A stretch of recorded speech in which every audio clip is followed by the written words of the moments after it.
My name is John Cowen. I am a city commissioner here in Brownsville, Texas, and I'm also the chairman of the Greater Brownsville Incentives Corporation.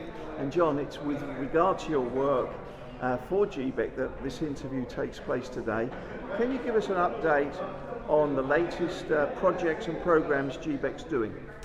Sure, we're doing a lot of innovative work with partnering with UTRGV on our Launch BTX program, which provides funding for R&D for high technology companies that are looking to relocate in Brownsville.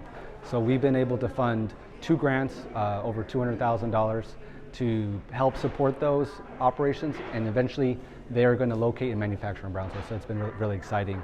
Another really important thing that I've been talking about is our North Brownsville Industrial Park, which was built about 15 years ago, is now 100% sold or under contract. So it's an opportunity, but it's also an issue that we need to make sure we're constantly working to expand our industrial footprint.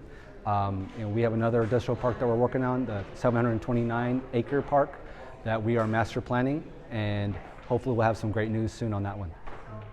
So everyone that talks about Brownsville these days, they're all saying this is the happening place.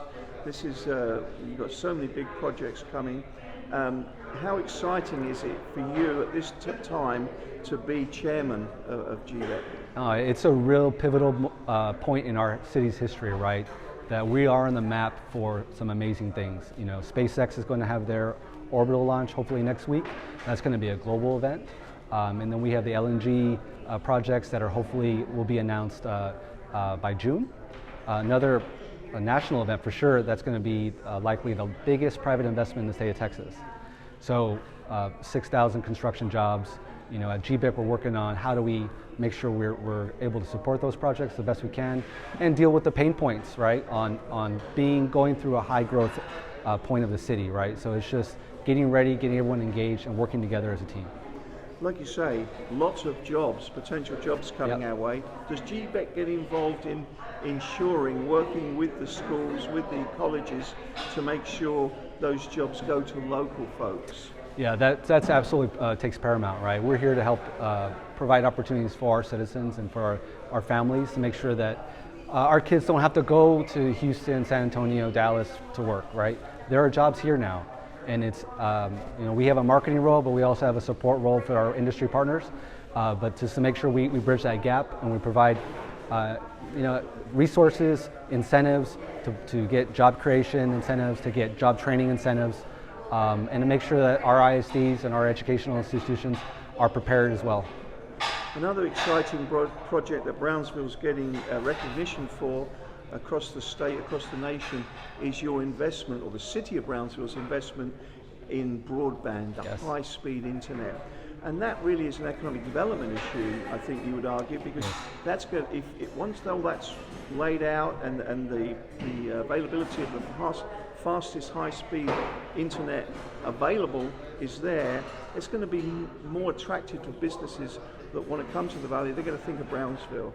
No, absolutely. I think there was a report a couple years ago showing that Brownsville was the least connected city in the United States when it comes to access to internet, right?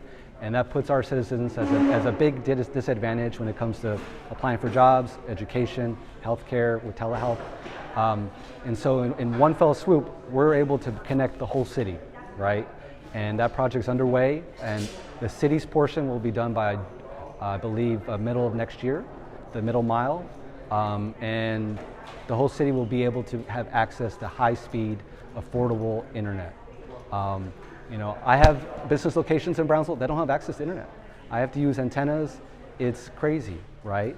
And we're able to solve these problems working together using a public-private partnership model, which is very innovative and fully funded. Have you started at GBIC mentioning that to potential investors that are thinking of Brownsville? Is that one of your selling points? Absolutely. I think it's a huge positive thing for our community to be able to offer. I think there's very few communities that can say that in the state of Texas. John, have I missed anything out? Anything else GBIC's doing that you would like to mention to the viewers?